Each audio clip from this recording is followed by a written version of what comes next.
ನಮಸ್ಕಾರ. ವಿಶೇಷ ಕಾರ್ಯಕ್ರಮಕ್ಕೆ ಸ್ವಾಗತ. ನಾನು ಸುಧಾ ಗೌಡ. ಲವ್ ಜಿಹಾದ್ ಮತ್ತು ಜಾಗತಿಕ ಭಯೋತ್ಪಾದನೆ ಕುರಿತ ಕಥಾ ಹಂದರ ಹೊಂದಿದ್ದಂಥ ದಿ ಕೇರಳ ಫೈಲ್ಸ್ ಚಿತ್ರವನ್ನ ವಿರೋಧ ಮಾಡಿದ್ದಂಥ ಕೇರಳದ ಸಿಪಿಎಂ ಮುಖಂಡನ ಮನೆಯಲ್ಲೇ ಇದೀಗ ಲವ್ ಜಿಹಾದ್ ಪ್ರಕರಣ ವರದಿಯಾಗಿದೆ.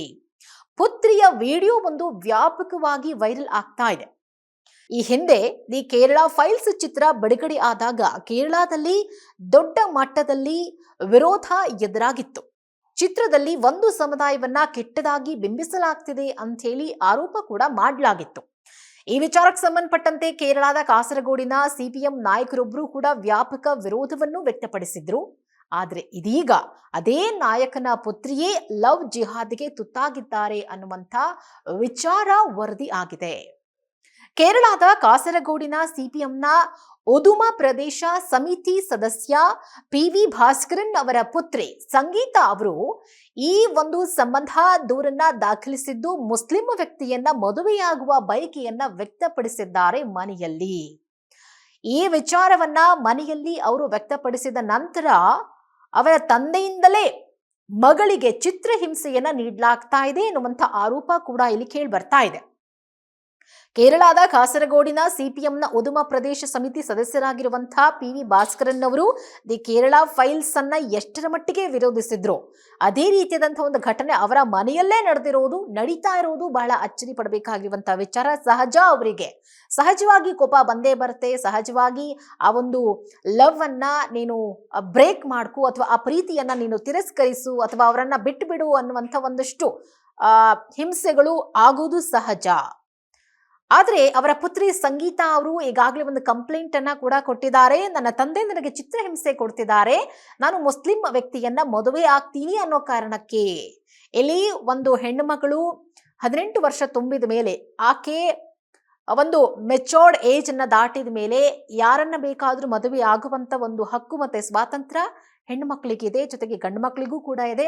ಅದು ಧರ್ಮವನ್ನು ಮೀರಿದಂಥ ಪ್ರೀತಿ ಆಗಿದ್ರೆ ಖಂಡಿತವಾಗ್ಲೂ ಅದನ್ನ ಒಪ್ಕೊಳ್ತಾರೆ. ಆದರೆ ಕುಟುಂಬದಲ್ಲಿ ಅದನ್ನ ಒಪ್ಕೊಳ್ಳೋದು ಬಹಳ ಕಷ್ಟ. ಹೀಗಾಗಿ ಅಲ್ಲಿ ಒಂದಷ್ಟು ಸಮಸ್ಯೆಗಳಂತೂ ಆಗ್ತಾ ಇದೆ.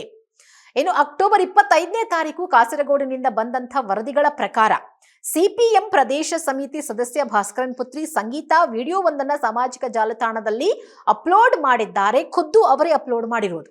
ಈ ವಿಡಿಯೋದಲ್ಲಿ ತನ್ನನ್ನ ಮನೆಯಲ್ಲಿ ಗೃಹ ಬಂಧನದಲ್ಲಿ ಇಡಲಾಗಿದೆ, ನಾನು ಮುಸ್ಲಿಂ ಧರ್ಮಕ್ಕೆ ಸೇರಿದ ರಶೀದ್ ಎಂಬುವರನ್ನ ವಿವಾಹವಾಗುವ ಬಯಕೆಯನ್ನ ವ್ಯಕ್ತಪಡಿಸಿದ ಬಳಿಕ ಮನೆಯಲ್ಲಿ ನನಗೆ ಚಿತ್ರಹಿಂಸೆಯನ್ನ ನೀಡಲಾಗ್ತಾ ಇದೆ ಅಂತ ಹೇಳಿ ಆ ವಿಡಿಯೋದಲ್ಲಿ ಅವರು ಹೇಳಿಕೊಂಡಿದ್ದಾರೆ.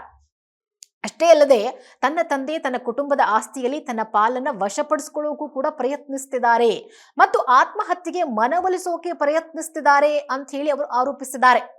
ಅಂದ್ರೆ ಒಂದ್ ರೀತಿಯಾಗಿ ಆಕೆಗೆ ಹಿಂಸೆ ಕೊಡೋದ್ರ ಜೊತೆಗೆ ಆಕೆ ಈ ಆತ್ಮಹತ್ಯೆಯನ್ನ ಮಾಡ್ಕೊಳ್ಬೇಕು, ಆತ್ಮಹತ್ಯೆಗೆ ಮನವೊಲಿಸುವುದಕ್ಕೆ ಪ್ರಯತ್ನಿಸ್ತಿದ್ದಾರೆ. ಅಂದ್ರೆ ಮಗಳೇ ಆತ್ಮಹತ್ಯೆ ಮಾಡ್ಕೊಳ್ಳಿ ಅನ್ನೋ ರೀತಿಯಾಗಿ ಆಕೆಯನ್ನ ಪ್ರಚೋದಿಸ್ತಿದ್ದಾರೆ ಅನ್ನುವಂಥ ವಿಚಾರವನ್ನ ಕೂಡ ಆಕೆ ವಿಡಿಯೋದಲ್ಲಿ ಶೇರ್ ಮಾಡ್ಕೊಂಡಿದ್ದಾರೆ.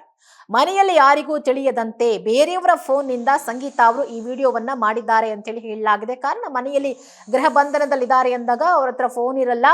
ಸೊ ಯಾರದೋ ಸಹಾಯ ತಗೊಂಡು ಅವರು ಬೇರೆಯವರ ಮೊಬೈಲ್ ಅನ್ನ ಯೂಸ್ ಮಾಡಿಕೊಂಡು ವಿಡಿಯೋ ಮಾಡಿರಬಹುದು. ಸೊ ಸಂಗೀತಾ ಅವರಿಗೆ ಈ ಹಿಂದೆಯೇ ಒಂದು ವಿವಾಹ ಆಗಿ ಅವರು ವಿಚ್ಛೇದನವನ್ನ ಪಡ್ಕೊಂಡಿದ್ರು.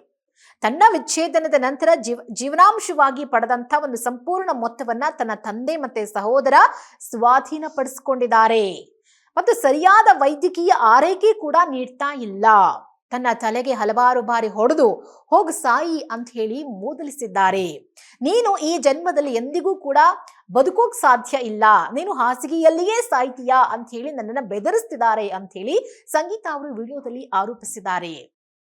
ಅಲ್ಲದೆ ತಂದೆಗಿರುವ ರಾಜಕೀಯ ಬೆಂಬಲದಿಂದಾಗಿ ನಾನು ಪೊಲೀಸ್ ದೂರು ಕೊಡೋಕೆ ಹೋದ್ರೂ ಕೂಡ ಅದನ್ನ ತೆಗೆದುಕೊಳ್ತಾ ಇಲ್ಲ, ಪೊಲೀಸ್ ಕಂಪ್ಲೇಂಟ್ ಕೊಡೋಕ್ಕೂ ಸಾಧ್ಯವಾಗ್ತಿಲ್ಲ ಅಂತ ಹೇಳಿ ತಮ್ಮ ಅಳಲನ್ನ ವಿಡಿಯೋದಲ್ಲಿ ಶೇರ್ ಮಾಡ್ಕೊಂಡಿದ್ದಾರೆ.